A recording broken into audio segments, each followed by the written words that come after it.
Bismillah. Assalamualaikum warahmatullahi wabarakatuh. Alhamdulillahi wa kafa. Wassalatu wassalamu ala rasulillahi mustafa. Amma ba'd.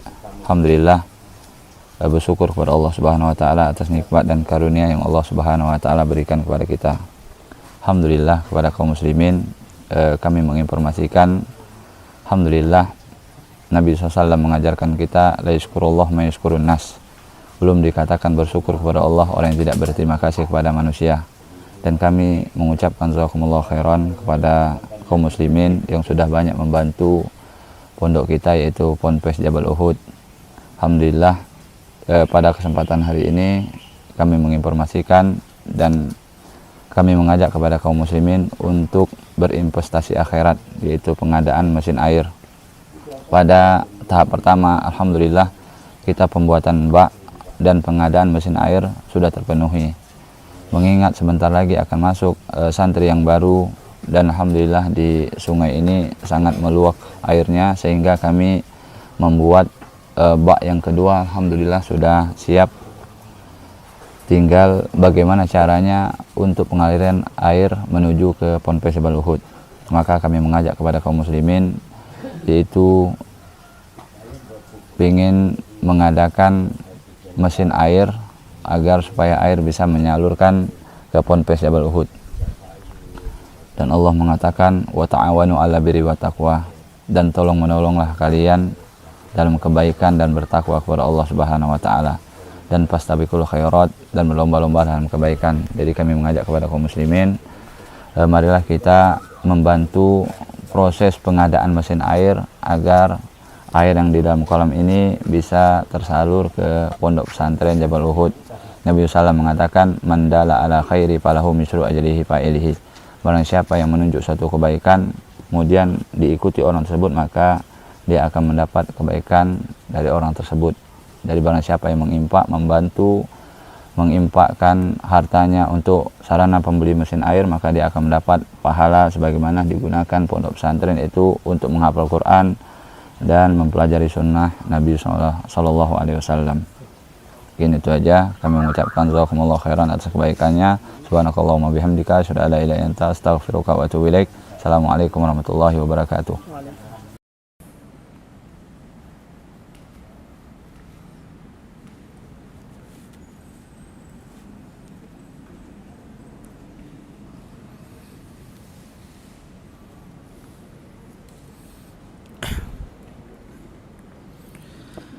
Bismillahirrahmanirrahim. Assalamualaikum warahmatullahi wabarakatuh.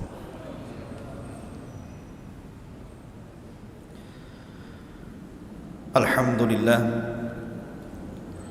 salatu wassalamu ala rasulillah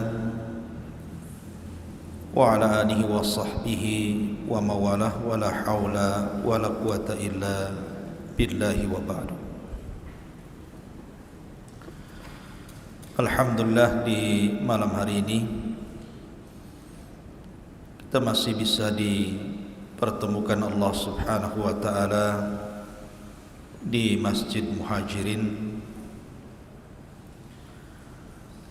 Tentu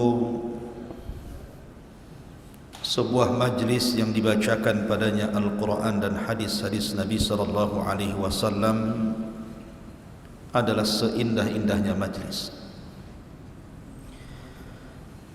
Karena Nabi sallallahu alaihi wasallam yang bersabda, "Idza marartum birriyadil jannati fartam."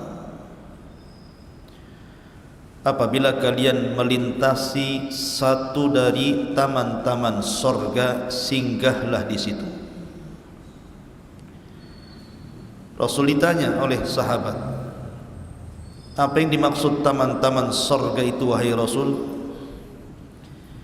Maka Nabi SAW bersabda, hilaqud dzikri, orang yang berhalakoh-halakoh di dalam rangka mengingat Allah Subhanahu wa ta'ala. Kemudian salawat dan salam kita haturkan kepada Rasul kita baginda Muhammad sallallahu alaihi wa ala alihi wasallam. Ma'asyiral muslimin yang dimuliakan Allah Subhanahu wa taala. Malam ini kita akan membahas satu nabi yang Allah Subhanahu wa taala utus. Satu-satunya nabi yang oleh Allah Subhanahu wa taala diperintahkan Rasul menceritakannya. Bahkan seluruh manusia sampai hari ini, bahkan sampai kiamat dibangkitkan, ketika bicara tentang nasab sampai kepada Adam alaihi salatu wassalam, maka pasti nasabnya harus melewati nabi ini. Semua manusia, laki-lakinya atau perempuannya, maka nasab kepada Adam itu harus melewati nabi ini semuanya. Dan nabi ini pula yang dijelaskan Allah Subhanahu wa taala tentang metode berdakwah yang berliku-liku. Tidak ada satupun nabi yang dijelaskan dalam Al-Quran dengan metode dakwah yang bermacam-macam kepada kaumnya, tetapi kaumnya pun tidak ada yang beriman kecuali sedikit. Bahkan nabi ini pula yang diceritakan dalam Al-Quran satu-satunya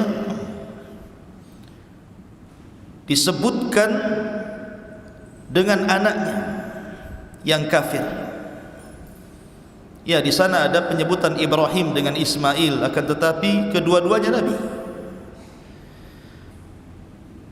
Sementara nabi ini bapaknya seorang nabi tapi anaknya kafir, disebutkan dalam Al-Quran. Bahkan nabi ini pula yang kemudian pertama kali memberantas kesyirikan yang ada di alam semesta. Siapa nabi yang kita akan bahas? Nabi Nuh alaihi salatu wassalam. Nuh alaihi salatu wassalam di dalam Al-Quranul Karim panjang lebar Allah jelaskan. Bahkan ada satu surat khusus menjelaskan tentang dakwahnya, namanya Suratun Nuh. Bahkan juga dalam Suratul Hud dan surah-surah yang lainnya cukup lengkap. Artinya bahwa nabi ini betul-betul harus kita kenali siapa untuk diambil pelajaran dan ibrahnya. Baik Nuh alaihi salatu wassalam, ada yang mengatakan namanya adalah Abdul Ghaffar. Nuh itu kunyah, karena Nuh itu diambil dari Nauh, artinya orang yang banyak menangis, sedih karena melihat kaumnya yang didakwahi tidak kunjung beriman. Maka dia sepanjang malam menangis, maka disebut Nuh alaihi salatu wassalam. Adapun nasabnya, Nuh adalah Nuh ibnu Lamik, ibnu Mutawaslikh, ibnu Khanuh, dan Khanuh adalah Idris. Artinya Idris adalah kakeknya Nuh alaihi salatu wassalam. Ibn Yarid, Ibn Mahlail, Ibn Qainan, Ibn Anush, Ibn Shith, Ibn Adam alaihi salatu wassalam, Abul Basharil Ulah. Itulah nasabnya Nuh alaihi salatu wassalam. Dan di mukadimah saya sudah katakan bahwa seluruh manusia sepeninggal Nuh, di zaman orang-orang sebelum Nuh dan juga di zaman Nuh alaihi salatu wassalam yang terkena azab, ketika itu tidak tersisa dalam perahu kecuali Nuh dan beberapa orang anak serta cucu dan menantu-menantunya saja.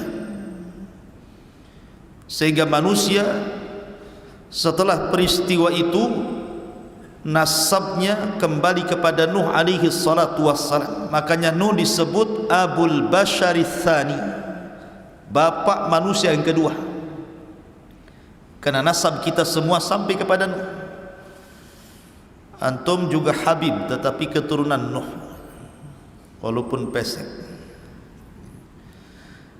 Ma'asyiral muslimin yang dimuliakan Allah Subhanahu wa taala. Dan itu dijelaskan dalam surat As-Saffat. Ayat 77 Allah mengatakan wa ja'alna dzurriyyatahu humul baqin.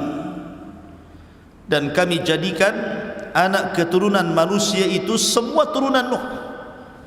Dan itu yang tersisa sampai hari ini, bahkan sampai kiamat dibangkitkan.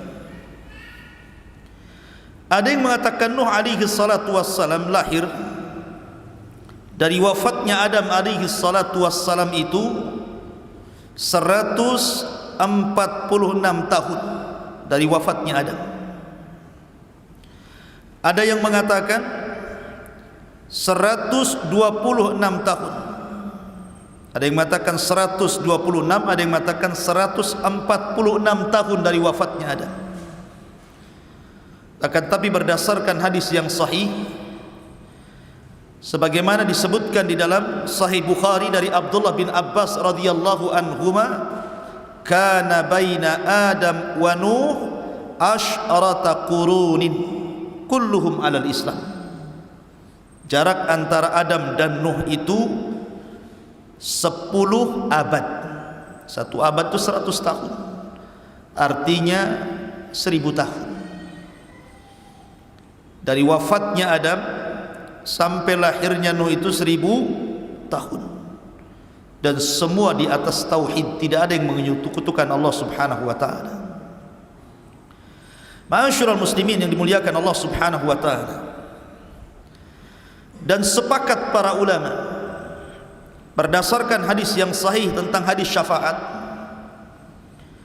bahwa Nuh adalah awwalur rusul, rasul yang pertama. Karena Adam adalah nabi, Syith nabi, Idris nabi, tetapi Nuh adalah rasul pertama. Kenapa? Karena Allah Subhanahu wa taala menyebutkan dalam surah Nuh, Allah mengatakan an anzir qaumaka, agar engkau memberikan peringatan kepada kaum wahai Nuh. Dan nadharah, peringatan itu karena ada sebuah penentangan terhadap Allah dan Rasulnya yang sangat besar.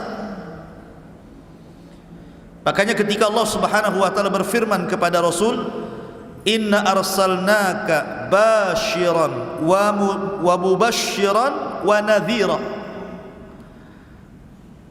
sesungguhnya kami mengutus anda wahai Muhammad basyiran, sebagai kabar gembira, wa mubasyiran, dan menghabar gembirakan kepada orang lain, wa nadhira, dan memberikan peringatan. Jadi ada basyir, ada nadhir. Kalau Adam alaihi salatu wassalam mubasyir, Syith mubasyir, Idris mubasyir, tetapi Nuh bukan hanya mubasyir tapi nadhira. An anzir qaumaka, disuruh memberikan peringatan, karena dia adalah rasul pertama yang memperingati manusia dari kesyirikan. Karena sebelumnya belum ada syirik. Adam diutus kepada anak-anaknya, tidak ada kesyirikan. Kemudian Syith diutus kepada saudara-saudaranya, tidak ada kesyirikan. Begitu juga Idris diutus kepada anak-anak pamannya, kerabat-kerabatnya, dan belum ada kesyirikan. Baru di zaman Nuh alaihi salatu wassalam, satu-satunya nabi yang diutus Allah untuk menyampaikan kalimat la ilaha illallah. Karena ketika orang berbuat syirik berarti melepaskan kalimat itu. Berarti orang itu harus dikembalikan kepada tauhid dan harus mengucapkan kalimat la ilaha illallah, tidak ada sesembahan yang berhak disembah kecuali Allah. Karena seruan ini hanya berlaku kepada orang-orang yang keluar dari Islam. Dan di zaman Nabi Adam, Nabi Syis atau Idris, tidak ada yang keluar dari tauhid. Ma'asyiral muslimin yang dimuliakan Allah Azza wa Jalla, maka dari sini berdasarkan hadis, fayatuna Nuhan fayaquluna ya Nuh innaka anta awwalar rusul ila ahli al-ardi. Maka manusia ketika di padang mahsyar mereka berangkat kepada Nuh untuk meminta syafaat. Kemudian setelah mereka di hadapan Nuh, manusia pun mengatakan, ya Nuh anta awwalur rusul, engkau adalah awal rasul, rasul pertama yang Allah utus ke dunia. Ishfa' lana ila rabbik, berikan syafaat untuk kami kepada Tuhan. Dari sini menunjukkan bahwa Nuh adalah awal rasul. Karena sering saya ulang-ulang tentang kisah keluarga Wad, tentang kisah keluarga Wad. Disebut Wad itu karena manusia cinta kepada Wad itu. Dalam bahasa Arabnya Wad itu artinya cinta, mawaddatan wa rahmah kan itu. Karena orang-orang itu cinta kepada Wad, dan Wad itu masih kaumnya Idris sebelum Nuh alaihi salatu wassalam. Wad ini bukan nabi, tetapi orang soleh. Karena di zaman itu ketika Idris meninggal dunia, tidak ada nabi lagi, sehingga hanya ada orang soleh saja yang mengajak manusia kepada kebaikan selama ditinggal para nabi. Rupanya Allah subhanahu wa ta'ala takdirkan Wad ini meninggal. Kemudian perjuangan Wad ini dilanjutkan oleh putranya yang namanya Suwa. Suwa pun dicintai manusia karena kebaikannya. Kemudian Suwa meninggal dunia, dilanjutkan perjuangan dakwahnya oleh putranya lagi namanya Yaguth. Putranya Wad yang lainnya namanya Yaguth. Kemudian Yaguth meninggal, perjuangan pun, dakwah pun dilanjutkan oleh anak Wad yang lainnya namanya Ya'uq, sampai akhirnya ditutup dengan Nasr, masih putra Wad. Ketika Nasr meninggal, Wad tidak punya anak lagi, manusia pun kehilangan. Disinilah syaitan iblis yang memang sejak zaman Adam alaihi salatu wassalam ingin menyesatkan Adam, tapi tidak bisa. Bahasa kitanya karena Adam sudah kapok begitu ya. Ketika di sorga diusir dari sorga karena memakan buah larangan akibat waswas syaitan. Maka ketika Adam diturunkan ke bumi, syaitan berusaha menggoda Adam. Adam tidak mau. Sudah cukup satu kali bermaksiat kepada Allah, sehingga dia berdoa kepada Allah subhanahu wa ta'ala, Rabbana zalamna anfusana wa illam taghfir lana wa tarhamna lanakunanna minal khasirin. Fataba alaihi innahu huwat tawwabur rahim. Allah pun menerima taubatnya. Sejak itu Adam tidak mau lagi bermaksiat kepada Allah, sehingga iblis tidak bisa mengkacau Adam, sehingga dia menunggu keturunannya. Lah ketika ada kesempatan untuk menyesatkan manusia dari jalan Allah, mengantarkan manusia kepada kesyirikan, di masa ketika meninggal keluarga Wad semuanya ini, baru kemudian syaitan berbentuk manusia saleh mendatangi kaumnya Wad ini dan mengatakan, tidakkah kalian rindu dengan Wad dan keluarganya? Maka manusia mengatakan tentu. Kemudian iblis yang menyamar sebagai orang saleh mengatakan, kenapa pula kalian tidak membuat patung? Patung keluarga Wad, sehingga kalau kalian melihat patung itu kalian akan dinostalgiakan. Bagaimana dulu Wad ahli salat, ahli zikir, ahli ibadah, ahli taat, sehingga kalian akan terangsang untuk melakukan itu. Akhirnya dibuatlah patung Wad, Suwa, Yaghus, Ya'uq, Nasr, ditempatkan di sebuah tempat khusus di ketinggian, sehingga kalau mereka lewat melihat patung-patung itu terangsang untuk beribadah, tapi tidak ada kesyirikan.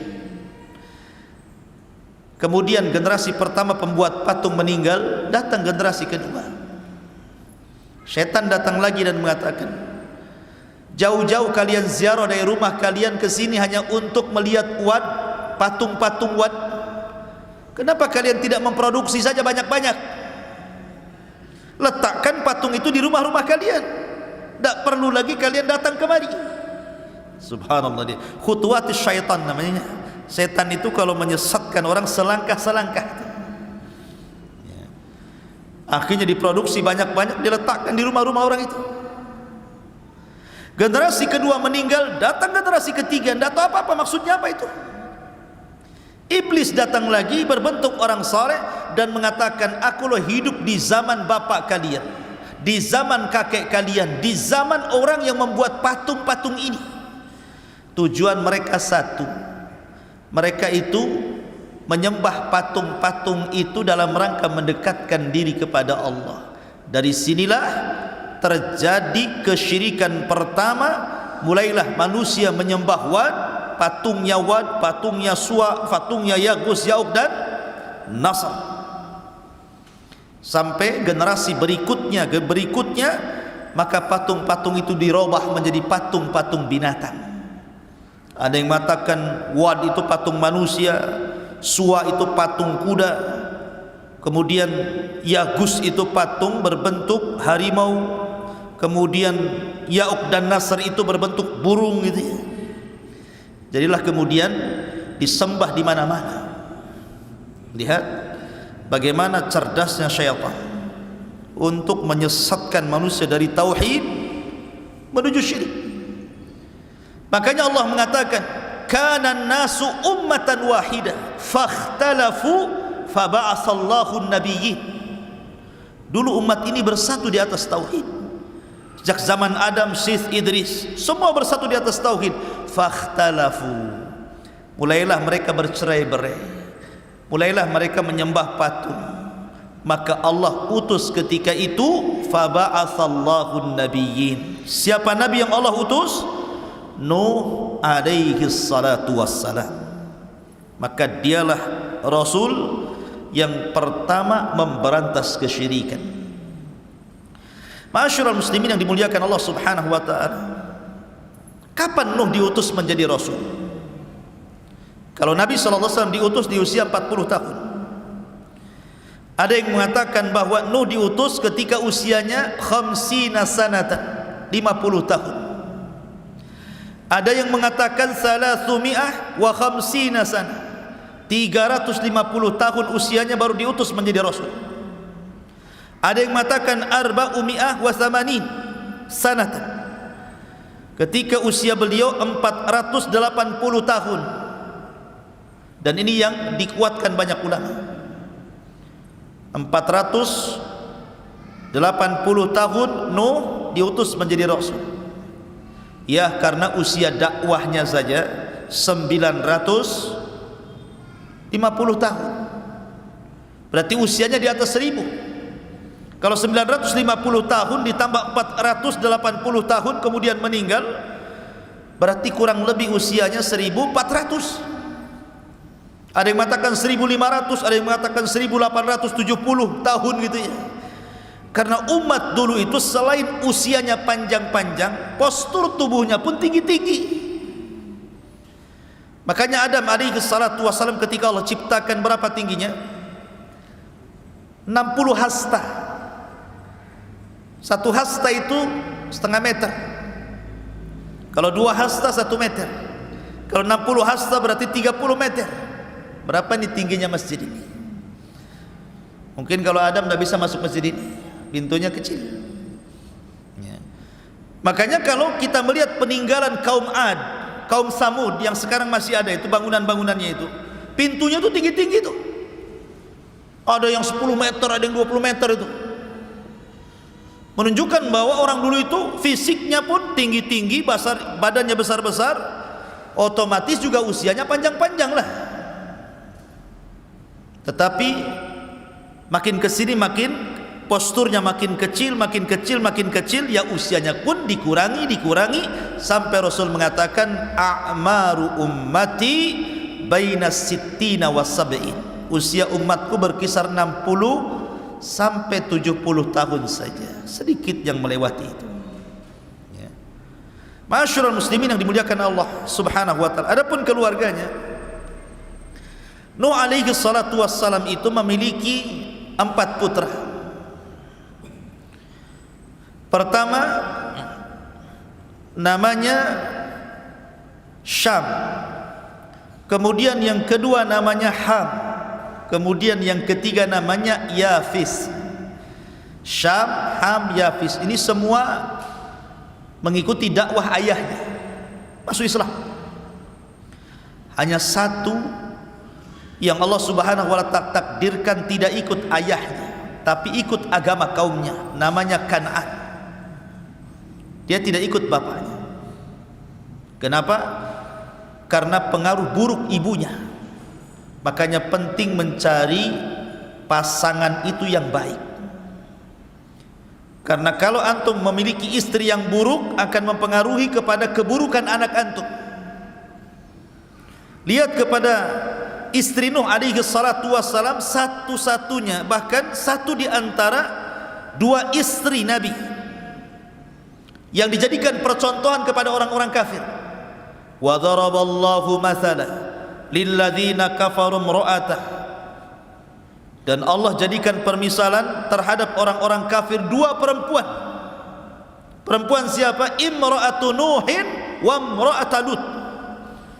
Imra'atu Nuhin wa imra'atu Lut, istri daripada Nuh dan istri daripada Lut, dua-duanya kafir, padahal suaminya Nabi. Maka karena keburukan akhlak istrinya Nuh, turun kepada turun kepada anaknya Kan'an, dua-duanya kufur. Subhanallah ya. Nuh diuji dengan istri dan 1 anaknya ini. Padahal Nuh sudah berusaha menyelamatkan anak loh ya. Ketika dia di atas perahu, dia lihat Kan'annya sudah lari-lari ke bukit tinggi-tinggi untuk menyelamatkan dari banjir. Nuh sudah berteriak, ya bunayyar kam ma'ana, anakku naik ke perahu, karena tidak ada yang selamat hari ini.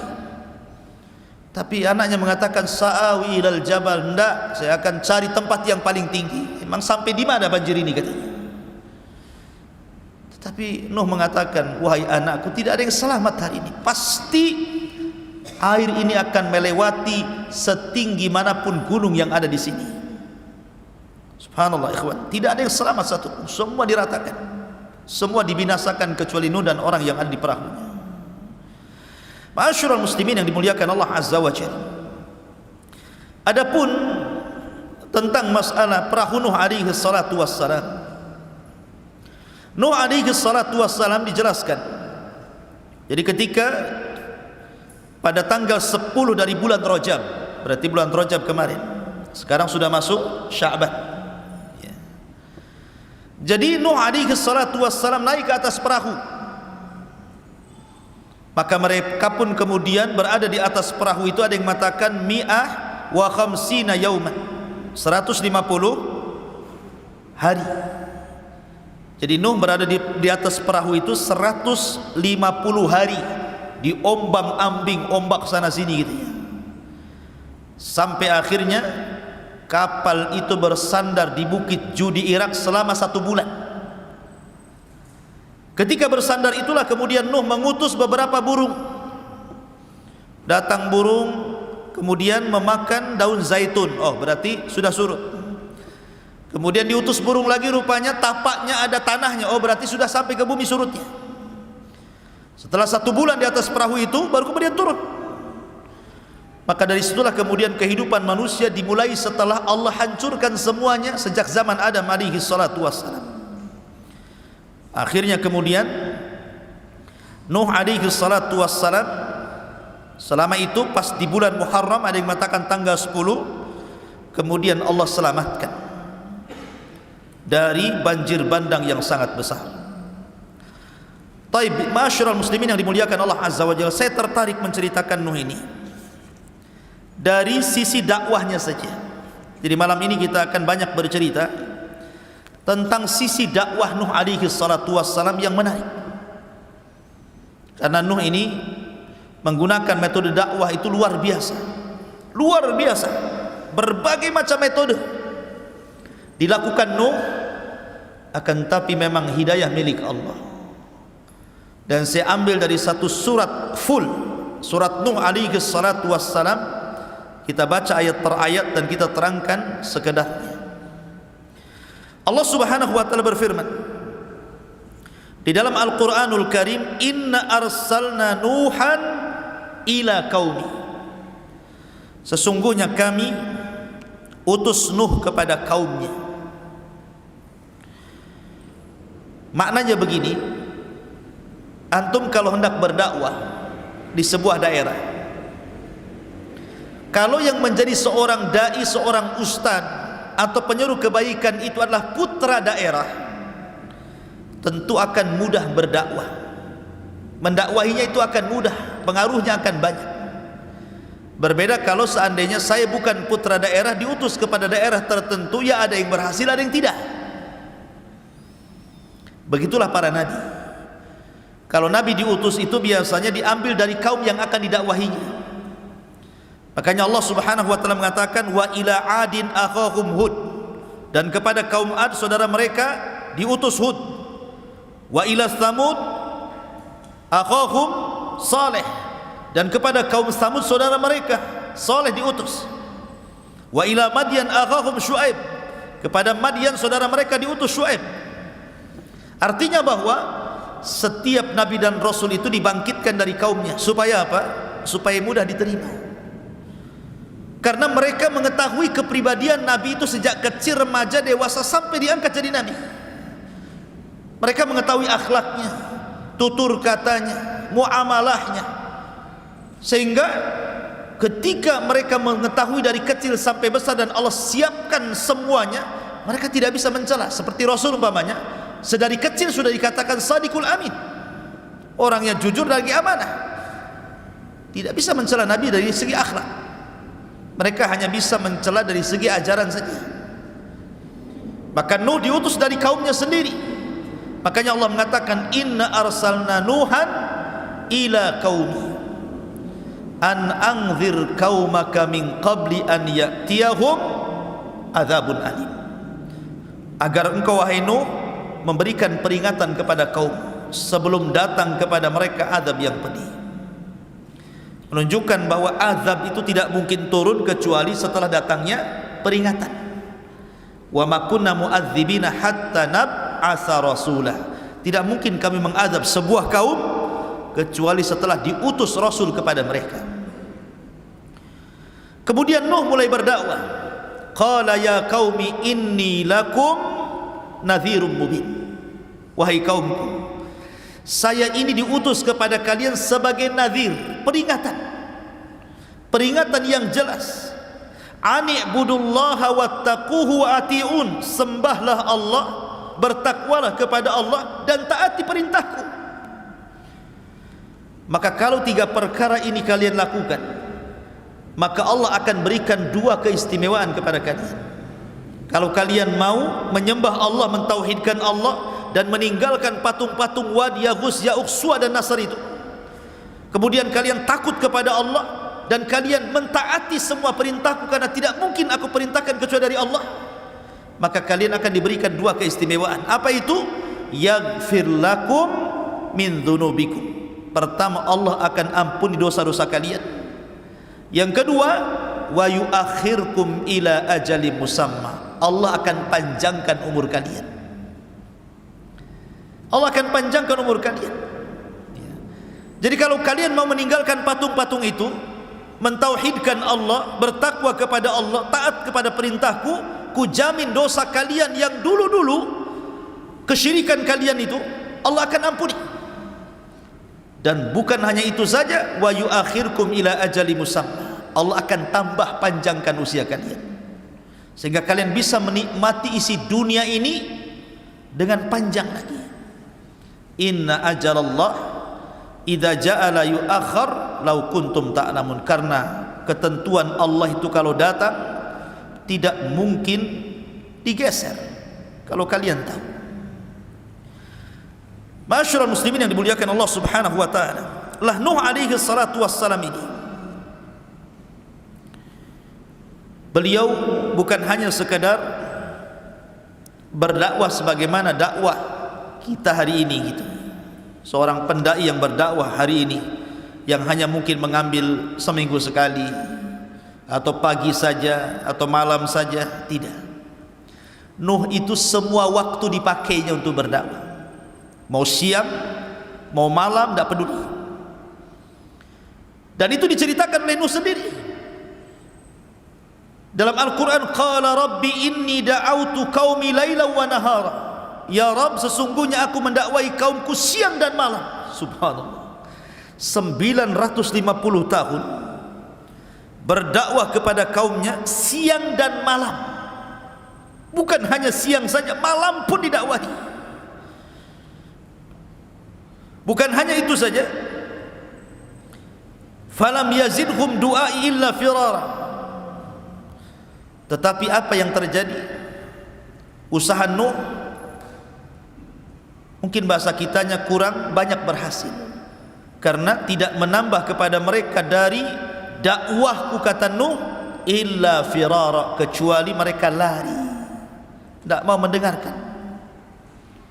Seperti apa sikap kaumnya itu? Allah mengatakan, wa inni kullama da'autuhum litaghfira lahum ja'alu asabi'ahum fi adhanihim wastaghshaw thiyabahum wa asarru wastakbaru istikbara. Dan saya setiap kali mendakwahi mereka kaumku, kata Nuh, agar mereka meninggalkan patung-patung itu, kesyirikan mereka, dan meminta ampun kepada Allah Azza wa Jalla. Apa yang terjadi? Kalau bisa semua jari ini, telunjuk ini masuk ke dalam telinganya, lubang telinga. Kalau bisa semua masuk, masukkan semuanya. Ketika Nuh apabila mendakwai kaumnya kemudian mulai masukkan jarinya ini ke dalam lubang telinganya, mulai dia pakai isyarat. Pakai isyarat, karena kalau ngomong kan nggak didengar. Gimana didengar? Wong ini telinganya sudah ditutup. Terpaksa pakai isyarat. Kayak orang bisu gitu ya, pakai isyarat gitu. Mungkin satu-satu gitu. Gitu ya. Lah setiap kemudian Nuh, bayangkan, mulai dari bicara, setelah itu mereka menutup kuping, maka Nuh pakai isyarat. Ketika Nuh merubah dakwahnya dari bicara ke isyarat, akhirnya wastaghshaw thiyabahum, mereka pun tidak mau melihat isyarat telunjuk-telunjuk Nuh, diambilnya baju, ditutup wajahnya. Anda bisa bayangkan. Cukup wa asarru. Kalau Nuh bicara, mereka pun bicara. Coba bayangkan, saya sedang berdakwah kepada antum seperti ini, ataupun ngobrol semuanya. Siapa yang tahan duat seperti ini? Atau ketika saya berbicara, tiba-tiba antum ambil handphone diletakkan pula di telinga antum. Atau kemudian mengambil pakaian ditutupnya wajah antum gitu kan. Siapa yang sabar seorang ustaz, seorang dai menghadapi kaum yang seperti ini coba? Enggak ada. Saya jamin semua ustaz kalau dihadapkan dengan kaum seperti ini pasti resign jadi ustaz. Saya berhenti saja jadi ustaz. Ya. Karena sudah melampau kan gitu. Bicara ditutup telinga, pakai isyarat ditutup wajah. Mulai dilantangkan bicaranya, mereka malah teriak-teriak. Wastakbaru istikbara, makin congkak sombong, menolak kebaikan.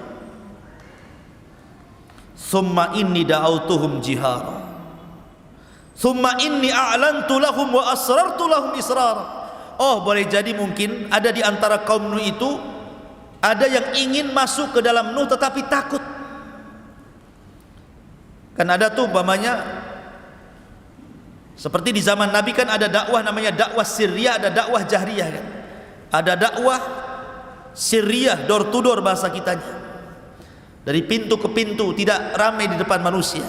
Ada dakwah jahriyah, terang-terangan. Tapi ada kemudian sahabat Rasul yang ingin masuk Islam tapi takut, menyembunyikan keislamannya. Makanya ketika permulaan Islam datang Abi Dzar Al-Ghifari, Jundub ibn Junadah ingin masuk Islam. Kemudian setelah masuk Islam kata Rasul, uktum islamak, sembunyikan keislaman. Jadi ada beberapa sahabat yang menyembunyikan keislaman. Maka boleh jadi mungkin kalau saya terang-terangan, kata Nuh, Ada yang ingin masuk kepada dakwahku, takut mereka. Maka Nuh pakai metode dengan cara apa? Door to door. Makanya kemudian Allah mengatakan, "Tsumma inni da'autuhum jihara." Kemudian aku berdakwah terang-terangan. "Tsumma inni a'lantu lahum." Dan aku tampakkan dakwahku kepada mereka, wa asrartu lahum israra. Dan aku juga terkadang menyembunyikan dakwah kepada mereka. Supaya kalau ada yang ikut diriku itu tidak takut dengan yang lain. Bolehlah menyembunyikan keislamannya dulu. Sampai seperti itu Nuh itu. Ma'asyiral muslimin yang dimuliakan Allah Azza wa Jalla. Kemudian Nuh alaihi salatu wassalam mengatakan, "Faqultu astaghfiru rabbakum innahu kana ghaffara." Lihat metode dakwah Nuh alaihi salatu wassalam. Siang malam enggak kenal lelah. Kemudian jihar, israr, terang-terangan, sembunyi-sembunyi. Kemudian dengan thariqah targhib. Ini targhib namanya. Targhib itu sama dengan memberikan kabar gembira. Jadi Nuh alaihi salatu wassalam pertama tidak menakut-nakuti dulu dia. Jadi metodenya memberikan kabar gembira. Apa kata Nuh? Istaghfiru rabbakum innahu kana ghaffara. Mintalah ampun kepada Rabb kalian, karena dia adalah zat yang maha pengampun. Tinggalkan patung-patung itu, tinggalkan kesyirikan kalian, kembali kepada tauhid. Kalau kalian kembali kepada tauhid, tadi sudah diberi dua keistimewaan, diampuni dosa kalian, dipanjangkan usianya. Ada lagi kata Nuh, kalau kalian mentauhidkan Allah, meminta ampun kepada Allah, yursilis sama alaikum midrara wa yumdidkum bi amwalin wa banin wa yaj'al lakum jannatin wa yaj'al lakum anhara. Allah akan hujani kepada kalian. Kalian tidak mungkin paceklik, tidak mungkin kekeringan. Akan ada hujan yang membasahi tanah-tanah kalian untuk minum dan untuk ternak dan untuk berkebun kalian. Cukup tidak, wa yumdidkum bi amwal, dan Allah akan perbanyak harta kalian, wa banin, dan keturunan kalian. Cukup tidak juga, wa yaj'al lakum jannat, kami jadikan kalian jannat, kebun-kebun yang besar, yang rindang, yang kemudian berbuah macam-macam buah gitu ya. Wa yaj'al lakum anhar, sungai-sungai, parit-parit, lautan-lautan, semua akan mengalir untuk kalian. Lihat, Nuh menjanjikan kepada mereka banyak perkara tuh. Asal kalian tobat, beriman kepada Allah, mentauhidkan Allah, istighfar kepada Allah, Allah ampun dosa kalian, Allah akan panjangkan usia kalian, Allah berikan hujan kepada kalian, Allah perbanyak harta dan keturunan kalian, Allah suburkan kebun kalian, bahkan Allah akan berikan sungai-sungai dan air-air yang bermanfaat kepada kalian. Cukup gimana ini? Ini janji loh ya. Dikasih kabar gembira. Tetapi apa yang terjadi tetap saja, rupanya tidak mempan dengan cara diberikan kabar gembira. Sekarang berbalik nih, karena dengan cara kabar gembira tidak mempan, Nuh mulai menakut-nakuti. Allah mengatakan, malakum la tarjuna lillahi waqara, malakum la tarjuna lillahi waqara. Kenapa kalian tidak takut kepada Allah subhanahu wa ta'ala dan tidak mengagungkannya? Kata Sufyan ibn Uyainah rahimahullahu ta'ala, orang yang bermaksiat kepada Allah hakikatnya dia tidak pernah takut kepada Allah dan tidak pernah mengagungkannya. Kemudian Nuh memberikan logika, karena ada orang-orang yang kalau dikasih dalil itu tidak mempan. Pamannya dalil tentang wujudnya Allah, antum bacakan ayatnya, memang dia mengingkari Quran, ngapain dibacakan Quran? Dibacakan hadis Nabi SAW ditentangnya, memang dia mengingkari kerasulan Nabi SAW, buat apa dibacakan hadis? Sehingga terkadang berdakwah itu perlu logika. Maka Nuh menggunakan metode logika lagi dia, dan mengatakan, wa qad khalaqakum atwara, alam tara kaifa khalaqallahu sab'a samawatin tibaqa wa ja'ala al-qamara fihinna nuran wa ja'ala asy-syamsa siraja wallahu ambatakum minal ardi nabata thumma yu'idukum fiha wa yukhrijukum ikhraja wallahu ja'ala lakumul arda bisata litaskunu minha subulan fijaja. Apa katanya? Malakum la tarjuna lillahi waqara. Kenapa kalian tidak takut kepada Allah? Apakah tidak takut azab? Ya. Tidakkah Allah Subhanahu wa taala telah menciptakan kalian bertingkat-tingkat, mulai daripada segumpal mani, kemudian jadi segumpal darah, kemudian jadi segumpal daging, kemudian jadi janin, ditiupkan ruh keluar ke bumi, masa kecil, masa remaja, dewasa, Allah berikan rizki banyak kepada kalian. Siapa yang membuat engkau seperti itu kalau bukan Allah? Ya. Alam tara kaifa khalaqallahu sab'as samawatin tibaqa. Tidakkah kau lihat langit? Berapa lapis langit ke atas itu? 7 lapis. Tidak mungkin langit 7 juga ada. Pasti ada yang menciptakannya. Siapa yang menciptakannya kalau bukan karena Allah? Wa ja'ala al-qamara fihinna nuran wa ja'ala asy-syamsa siraja. Atau kau tidak lihat bulan yang bercahaya? Begitu juga matahari yang terang benderang. Coba kalau seandainya malam ini dibuat sampai kiamat, siapa yang bisa mendatangkan terang? Atau siang dibuat sampai kiamat, siapa yang akan mendatangkan gelap?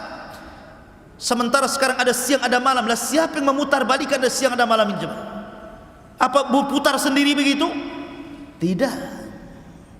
Makanya kenapa Abi Hanifah, sering saya ceritakan kepada antum, ketika berdebat dengan orang-orang Sumaniyin, para penyembah dahri, orang-orang ateis, orang-orang yang tidak mengakui adanya Tuhan,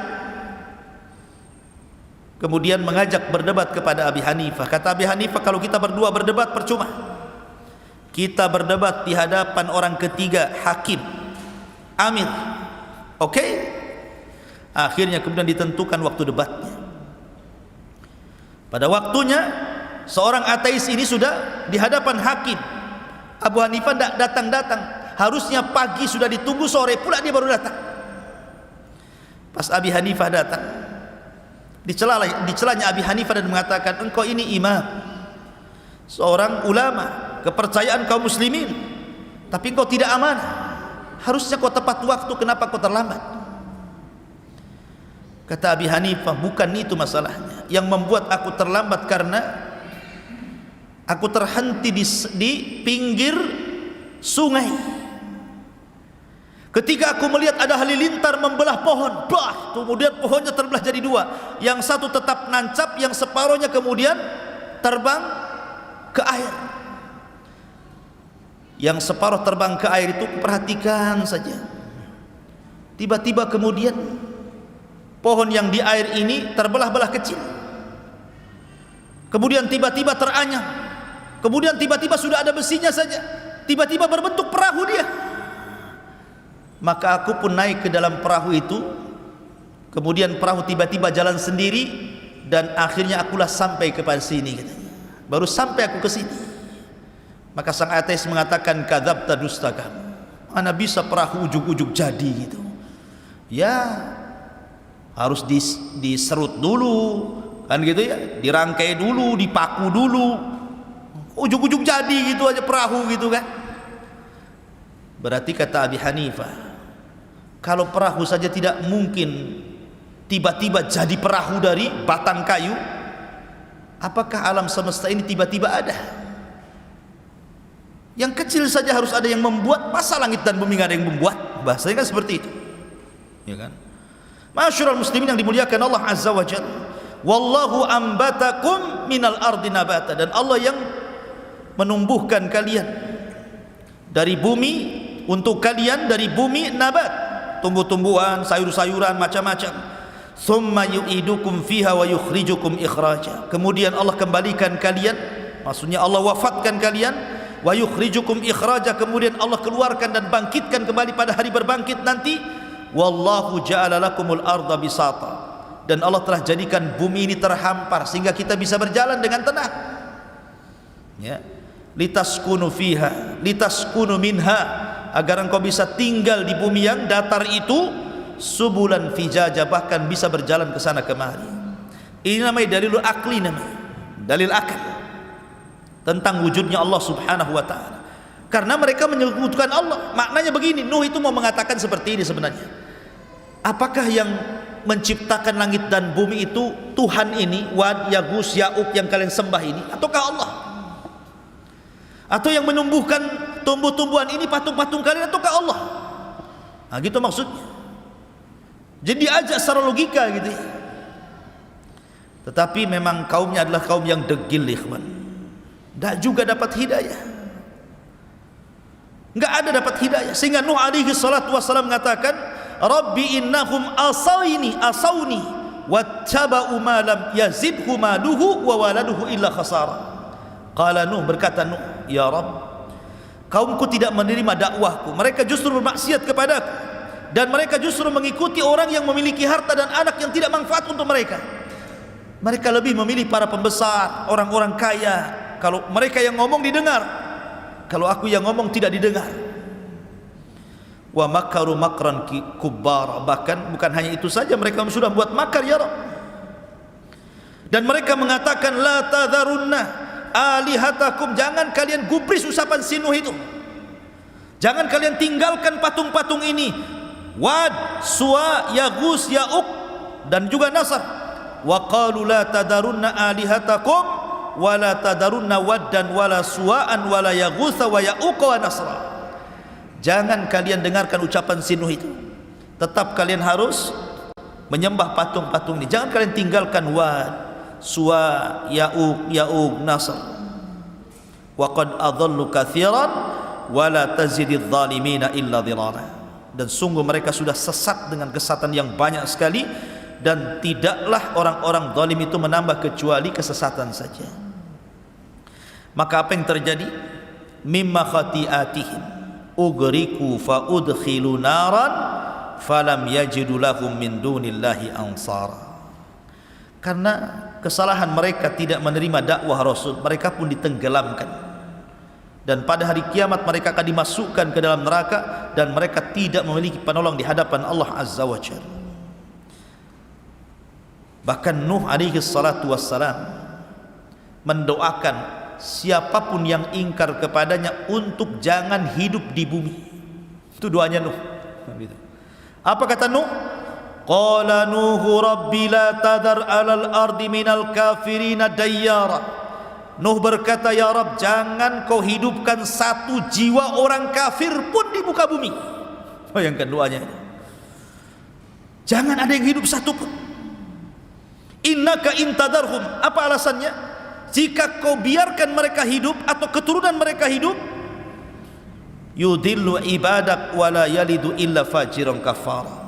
Pasti akan menyesatkan hamba-hambamu, ya Rabb, dan mereka tidak akan melahirkan kecuali anak yang jahat dan kafir saja. Percuma, matikan semua saja. Maksudnya seperti itu. Makanya kenapa surah Nuh itu dia jatuh setelah surah Al-Waqiah kan? Sa'ala sa'ilun bi'adzabin waqi'. Ya. Sa'ala sa'il, ada orang yang bertanya tentang siapa? Tentang azab yang akan terjadi. Lah yang pertama meminta azab itu siapa? Nuh. Meminta azab. Karena di zaman itu tidak ada yang meminta azab seperti Nuh. Dialah yang pertama meminta azab untuk ditimpakan kepada kaumnya. Adam tidak, Sis tidak, Idris tidak ada. Baru Nuh, sa'ala sa'ilun bi'adzabin waqi'. Dia yang meminta azab itu. Ya Allah, berikan azab kepada mereka. Allahumma inni maglubun fantasir. Inni maglubun fantasir. Aku sudah dikalahkan. Ya. Fantasir, mintalah pertolongan ya Rabb. Maka Allah Subhanahu wa taala mengatakan, fa fatahna alaihi abwabas sama wa fajjarnal arda uyunan faltaqal ma ala amrin qad qudir. Maka kami belah langit, dihujani hujan yang deras, kami belah bumi, datang air dari bawah, bersatulah air langit dan bumi, kemudian menjadi banjir bandang dicampur dengan tufan, akhirnya melantakkan seluruh kaum Nuh alaihi salatu wassalam. Dari situ Nuh berdoa, Rabbighfirli wali walidayya waliman dakhala baitiya mu'minan walil mu'minina wal mu'minat wala tajididz zalimina illa tabara. Ya Rabb, ampuni aku ampunilah kedua orang tuaku, dan ampunilah orang-orang yang masuk ke rumahku, baik dia mukmin laki-laki atau perempuan, dan jangan kau tambah bagi orang-orang zalim kecuali kehancuran ya Rabb. Nuh, lihat bagaimana Nuh alaihi salatu wassalam, begitu hebat dakwahnya, tapi juga dengan berbagai macam metode kan, siang, malam, terang-terangan, sembunyi-sembunyi, dengan cara tafsir memberikan kabar gembira, menakut-nakuti, tetap saja kaumnya seperti itu. Makanya kemudian Allah subhanahu wa ta'ala mengabadikan kisah Nuh di banyak ayat dalam Al-Quran, bagaimana dakwahnya Nuh alaihi salatu wassalam. Ma'asyiral muslimin yang dimuliakan Allah azza wa jalla, pelajaran besar dari kisah Nuh alaihi salatu wassalam adalah bahwa hidayah itu milik Allah, bukan milik siapapun. Nabi Ibrahim alaihi salatu wassalam diuji dengan ayahnya Azar. Azar tidak masuk Islam, tidak masuk agama Ibrahim. Padahal Ibrahim itu kurang apa lembutnya dalam berdakwah, bapaknya pun menolak. Ya kan? Nuh dan Lut tidak mampu mendakwai orang yang paling dekat dengan dia, yang satu kamar setiap malam, istri mereka, bahkan anak mereka Kanaan. Kemudian Nabi Yusuf alaihi salatu wassalam tidak bisa mendakwai saudara-saudaranya, bahkan yang mencelakakan Yusuf saudara-saudaranya juga, walaupun kemudian belakangan bertobat kepada Allah azza wa jalla. Termasuk Rasul sallallahu alaihi wasallam, dari paman-pamannya yang paling mencintai Rasul siapa? Abu Talib, pun tidak bisa memberikan hidayah kepada Abu Talib. Kalau Abu Lahab ya sudahlah, memang paman yang memusuhi dia.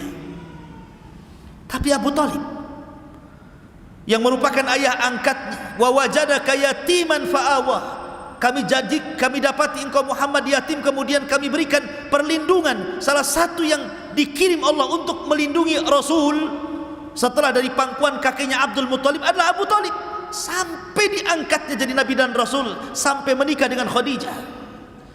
Tahu akhlaknya Rasul Abu Talib itu, makanya Abu Talib sangat cinta dengan Rasul. Tapi juga percuma juga kecintaan Abu Talib kepada Rasul, karena dia tidak masuk Islam. Ya.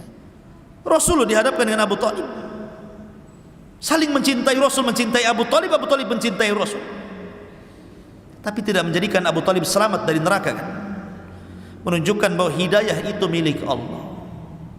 Tetapi walaupun hidayah milik Allah, ada tugas bagi kita semua, sampaikan hidayah Allah lewat hidayah kita, hidayatul irsyad. Jadi tugas kita ini menyampaikan hidayah Allah kepada mereka. Soal mereka sadar, mereka tidak sadar, itu urusan Allah. Taufik itu milik Allah azza wa jalla. Tapi jangan berhenti dari dakwah, karena terkadang orang itu diuji dari orang dekat. Diuji ibunya tidak mau sholat, diuji saudaranya tidak mau akur, diuji oleh istrinya nggak mau ibadah, diuji oleh suaminya, macam-macam orang itu ujian itu kan. Dan paling berat memang dari dalam. Makanya Nabi SAW diperintahkan Allah, wa anzir ashiratakal aqrabin, mulailah dari orang-orang dekat engkau wahai Muhammad. Ku anfusakum wa ahlikum nar, jagalah diri kalian dan keluarga kalian dari api neraka. Wallahu alam. Ini diantara kisah dakwah, liku-liku dakwah Nuh dalam memberantas kesyirikan dan mengajak manusia ke dalam tauhid. Sudah jam 9. Baik, kita buat tanya jawab sebentar. Kalau ada yang bertanya, silahkan.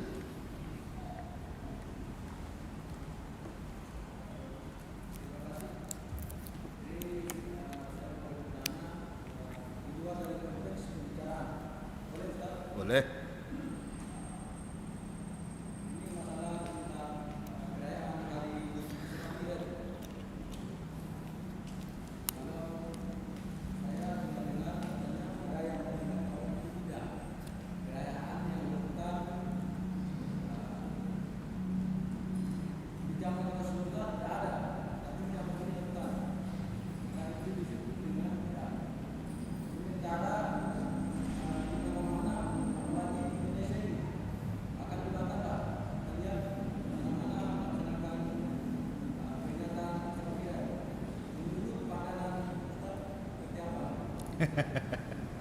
Menurut pandangan saya, pandangan Rasul.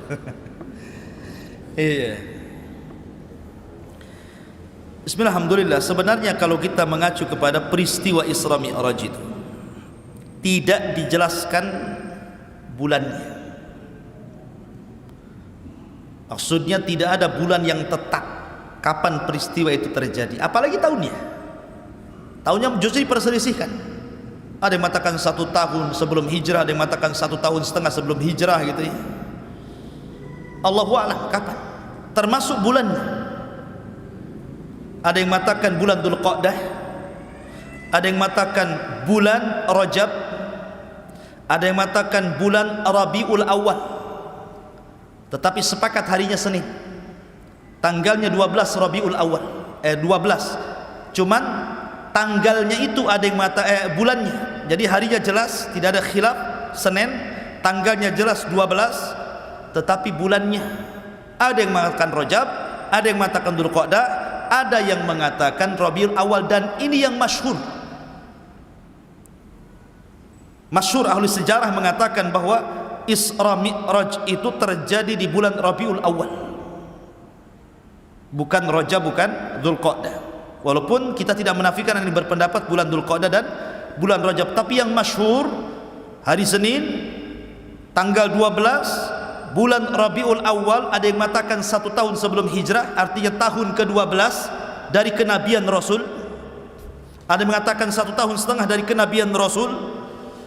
Ada yang mengatakan selain daripada itu. Jadi soal tanggal dan tahun diperselisihkan. Jadi kalau mau dirayakan umpamanya, kita ambil 3 pendapat, berarti buat 3 perayaan dalam setahun. Ya mungkin Dzulqa'dah, itu yang berpendapat Dzulqa'dah kan gitu. Rajab yang berpendapat Rajab. Kemudian Rabiul Awal yang berpendapat Rabiul Awal. Tapi kan nggak ada ya bulan Dzulqa'dah ya. Apalagi Rabiul Awal lain lagi, Maulid biasanya kan. Biasanya ngambil di bulan Rajab kan. Begitu ya umumnya kan. Kemarin kan bulan Rajab gitu kan. Intinya begini ikhwan, peristiwa Isra Mi'raj ini peristiwa besar.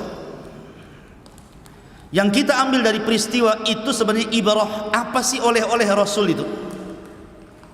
Oleh-oleh Rasul dari Isra Mi'raj itu apa? Salat. Betapa banyak orang-orang yang tidak salat, tapi kalau ada perayaan Isra Mi'raj datang dia. Habis menyelesaikan perayaan Isra Mi'raj pulang, salat lagi enggak dia? Tetap aja enggak salat kan?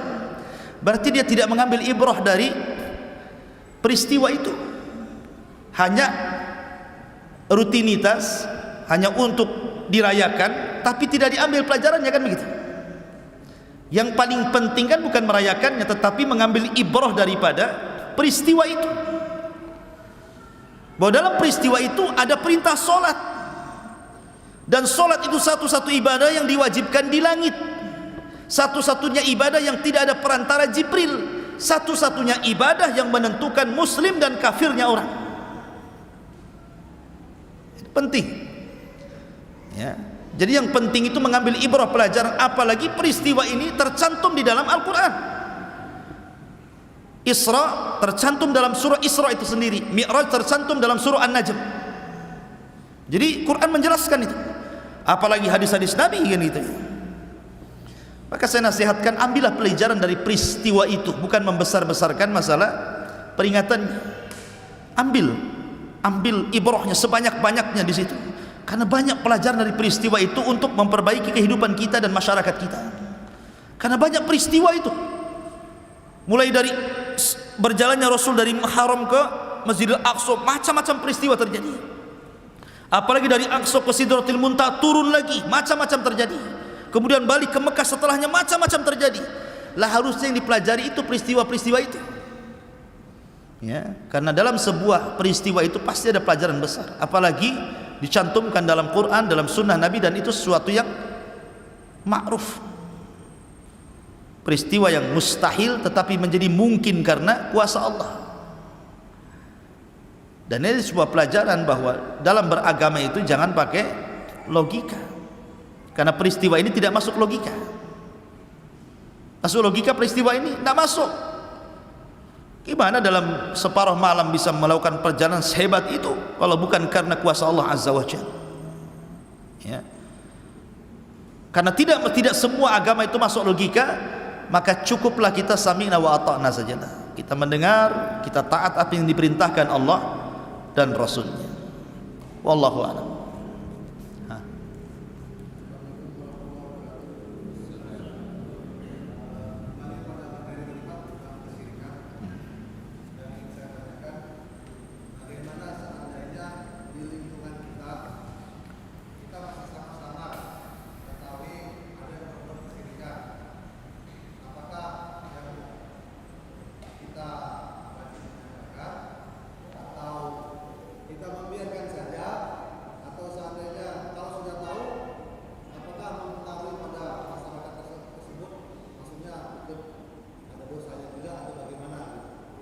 Iya.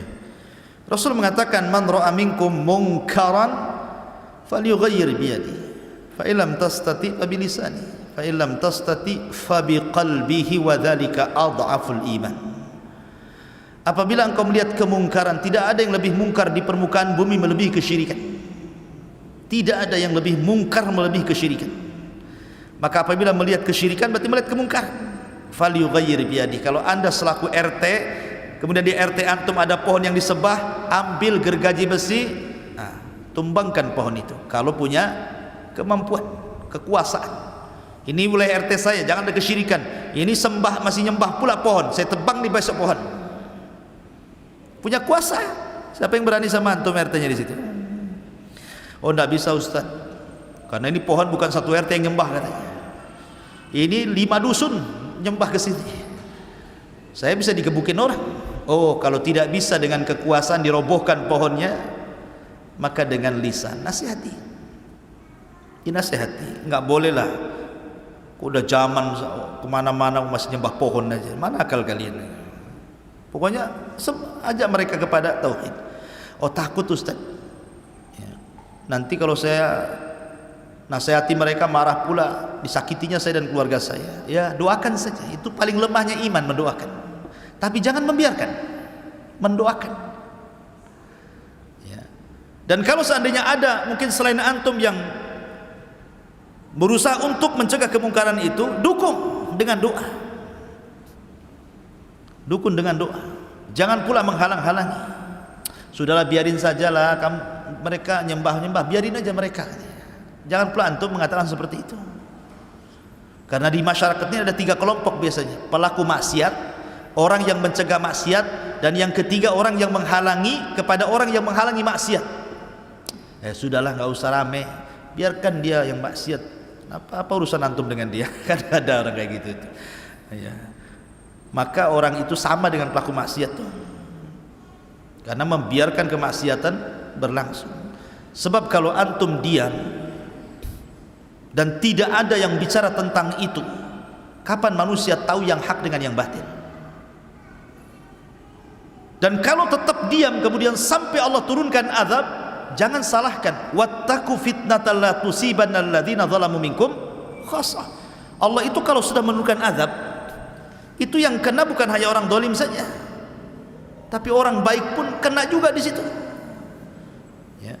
Berarti untuk mencegah supaya orang-orang saleh itu tidak terkena, maka bukan hanya menyuruh manusia kepada kebaikan saja, tapi coba cegah manusia dari kemungkaran. Memang berat. Kalau dakwah menyuruh manusia kepada kebaikan ringan. Salat yuk, ringan. Oh, jangan tuh syirik itu. Oh, berat. Ya kan? Kalau sudah melarang-larang orang itu maka berat. Karena konsekuensinya juga berat. Makanya tidak ada para nabi dan rasul kecuali punya musuh dari setan jin dan setan manusia. Pasti dimusuhi. Makanya Waraqah ibn Naufal mengatakan kepada Rasul ketika berjumpa pertama dengan Jibril sehingga ketakutan, akhirnya minta diselimuti Khadijah. Akhirnya Khadijah membawa kepada Waraqah ibn Naufal. Kata Waraqah ibn Naufal, ya Khadijah, siapapun yang membawa ajaran seperti yang dibawa suamimu ini, maksudnya Rasulullah, pasti akan mendapatkan ujian. Dalam riwayat pasti akan disiksa, akan diazab, ya, akan mendapatkan hal-hal yang bisa menyakiti dia. Karena dakwah tauhid ini bukan dakwah yang mulus, Ya, pasti ada saja musuh-musuh yang berusaha untuk menghalang-halang sejak zaman Nabi sampai hari ini, bahkan sampai kiamat. Tapi memang harus disampaikan, jangan diam dari kemungkaran. Wallahu a'lam.